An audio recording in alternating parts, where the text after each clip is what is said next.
Welcome to Aadya media. ఏదైతే తెలంగాణలో form హౌస్లో ఎమ్మెల్యేల కొనుగోలు వ్యవహారం ఊపందుకుంది, ఇక సుప్రీంకోర్టులో కూడా దీనిపైన విచారణ కొనసాగుతుంది.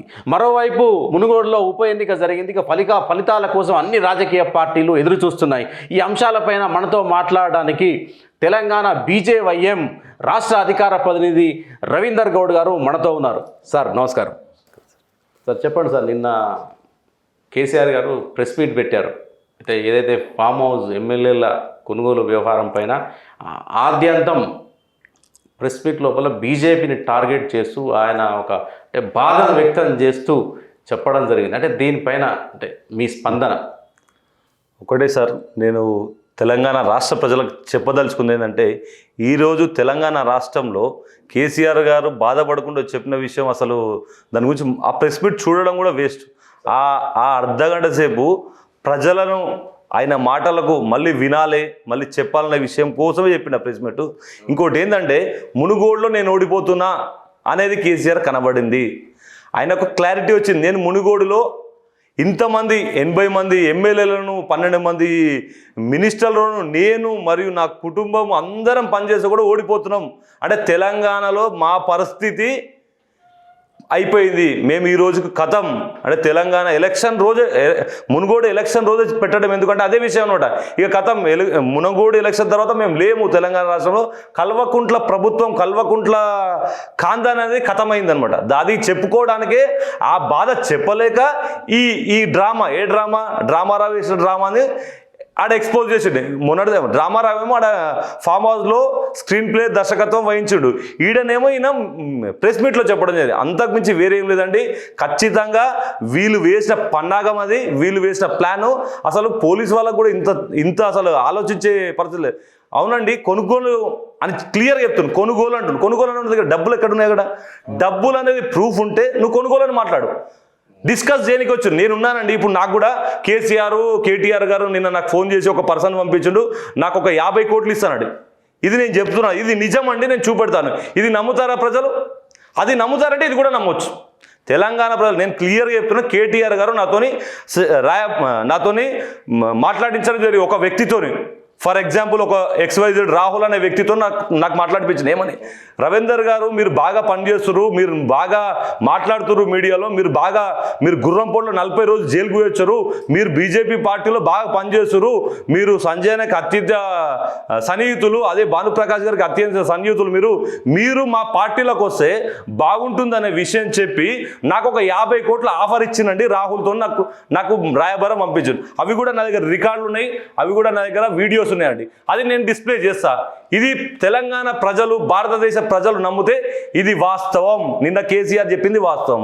ఇది మాత్రం కేసీఆర్ గారు భయంతోని, ఆయన ఓడిపోతున్న బాధతోని ఎంతోమంది ప్రాణాలు తీసినాక వచ్చిన తెలంగాణ పైన నేను కూర్చున్న ఎన్ని రోజులు నేను ఎంజాయ్ చేసిన, నా కుటుంబం ఎంజాయ్ చేసిన, ఇప్పటి నుంచి లేదు, నా పరిస్థితి లేదని ఆ బాధ చెప్పుకోలేక ఇది ఒకటే ముందుకు తీసుకొచ్చాను. అంతకుమించి వేరేం లేదండి. ఖచ్చితంగా మునుగోడులో అత్యంత మెజారిటీతోని మేము గెలుస్తున్నాం. బీజేపీ పార్టీ రాజగోపాల్ గారు చేసిన పనులు ఆయన ప్రజలకు క్లియర్గా ఎక్స్ప్లెయిన్ చేయడం జరిగింది. ఏందండి, ఆయన కూసుకుంట్ల ప్రభాకర్ రెడ్డి ఆయన పరిస్థితి చూసారండి. నామినేషన్ వేసి తెల్లారే తాగి కేటీఆర్ పక్క జరుగుమన్నాడు.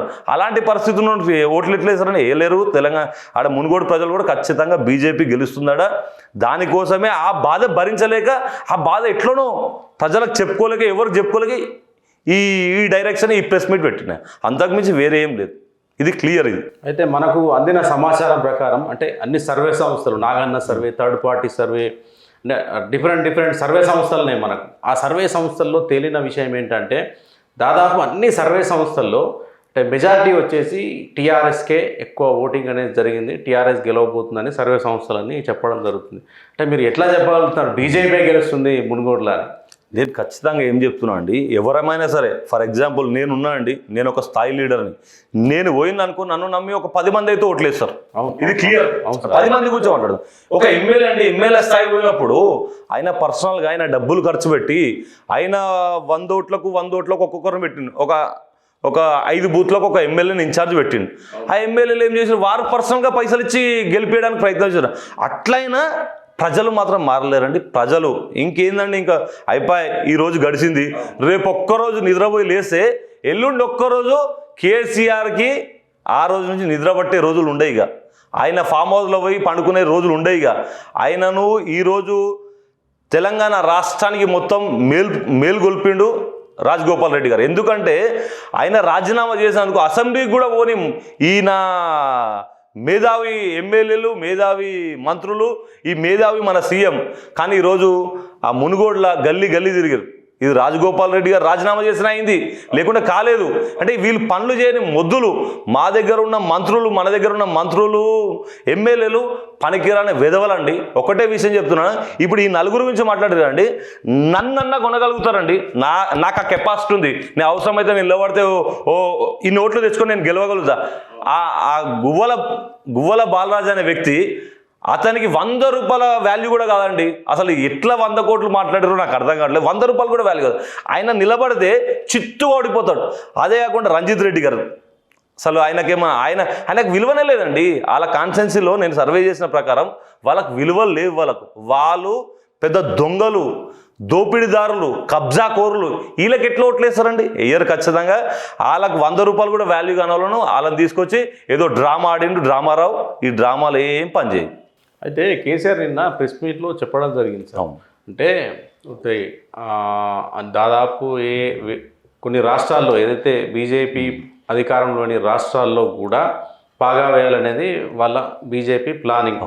అంటే నెక్స్ట్ ఢిల్లీ, రాజస్థాన్, తెలంగాణ, ఆంధ్రప్రదేశ్లో కూడా అంటే ఇట్లాంటి వాటి ముఠాలను పంపించి, బీజేపీ పార్టీ ముఠాలను పంపించి డబ్బులు వెదజల్లి వాళ్ళ ఎమ్మెల్యేలు లాక్కొని అక్కడ ప్రభుత్వాలను కూలగొట్టి అంటే అధికారాన్ని చేపట్టాలని అది పెద్ద అభియోగం అయితే ఉంది. అది సరేనండి, నేను ఒకటే విషయం అడుగుతున్నాను. ఇప్పుడు బీజేపీ ప్రభుత్వం వచ్చి కొన్ని రోజులు అవుతుంది. ఇన్ని ఏండ్ల నుంచి కాంగ్రెస్ ప్రభుత్వం ఏలిందండి దేశాన్ని. అంటే ఏమంటున్నా అంటే, దేశాన్ని వెళ్ళిన కాంగ్రెస్ ప్రభుత్వం ఎన్ని కుంభకోణాలు చేసింది, ఎన్ని అరాచకాలు చేసింది, ఎన్ని కుంభకోణాల్లో వాళ్ళు ఉన్నారు. ఈరోజు మా దగ్గర ఉన్న సేమ్ అప్పుడు జరిగిన రాజ్యమే ఇప్పుడు 50 ఏళ్లలో వాళ్ళు చేయని అభివృద్ధిని నరేంద్ర మోడీ గారు చేసిరో లేదని ప్రజలకు తెలియాలి. ప్రజలు చెప్తారు. ఈయన మాకు అవసరం లేదండి, బీజేపీ పార్టీకి ఈ డ్రామాలు అవసరం లేదు, ఈ కొనుగోలు అవసరం లేదు. మేము నిజాయితీగా పనిచేస్తాం. మేము దేశం కోసం, ధర్మం కోసం పనిచేస్తాం. మా నరేంద్ర మోడీ గారు ధర్మం కోసం, దేశం కోసం పనిచేస్తారు. ఆయనకు ఎలాంటి ఆస్తులు లేవండి, ఎలాంటి పాస్తులు. ఎవరైనా బీజేపీ కార్యకర్త అంటే క్లియర్గా ఒకటే అండి, దేశం కోసం, ధర్మం కోసం. తన ఇంటిని కనుక పక్కన పెట్టి, తన ఫ్యామిలీని పక్కన పెట్టి, తన ఇంట్లోని పక్కన పెట్టి, తన సొంత వాళ్ళని పక్కన పెట్టి ప్రజల కోసం పనిచేసాడు ఒక్క బీజేపీ కార్యకర్త అండి. అదే బీజేపీ ఉన్నది. ఈ తూతుంబరు ఈయన కేసీఆర్ ఏడండి, ఇతనికి ఏం విలువలు లేని వ్యక్తి అండి కేసీఆర్. ఈయనకి ఎక్కడ విలువలండి? ఏం చెప్పిండండి గెలిచేటప్పుడు? ఒక దళితుని సీఎం చేస్తాను, ఈయన ముఖాన్ని దళితుని ముఖం కూడా చూడడుగా 3 ఎకరాల భూమి ఇస్తాను, ఇచ్చిందా అండి? చెప్పండి. అంటే కేసీఆర్ గారు బట్టవాజు మాటలు మాట్లాడతారు. మా దగ్గర, మా బీజేపీ వాళ్ళ దగ్గర అలాంటివి ఉండేవి. మేము క్లియర్గా మా బండి సంజయ్ గారు చెప్పారు, మాకు సంబంధం లేదు, మేము అక్కడికి వెళ్తాం, యాదగిరిగుట్టకు రండి అని చెప్పింది. ఈయన వచ్చిందా అండి? పచ్చి బట్టలతో సంజయ్ గారు వచ్చారండి.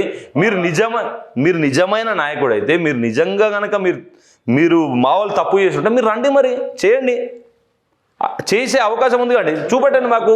అవునండి, మీ లెవెల్కి మా అధ్యక్షుడు కరెక్ట్. ఎందుకంటే మా తెలంగాణ రాష్ట్ర అధ్యక్షుడు బండి సంజయ్ కుమార్ గారు, ఆయన్నే వస్తారు మీ లెవెల్కి. మీరు అమిత్ షాని రమ్మనండి, వాళ్ళని రమ్మనండి, రారు. ఎందుకు వస్తారండి? మీరు చేసిన చిల్లర కామెంట్కి వాళ్ళు ఎందుకు వస్తారు? వాళ్ళు రారు, అది వేస్ట్. ఇంకోటి ఖచ్చితంగా చూపెడతాం. ఇప్పుడు మునుగోడు ఎలక్షన్ తర్వాత ఇలా ముఖ చిత్రాలు మారిపోతాయి. Sir thank you sir, thank you.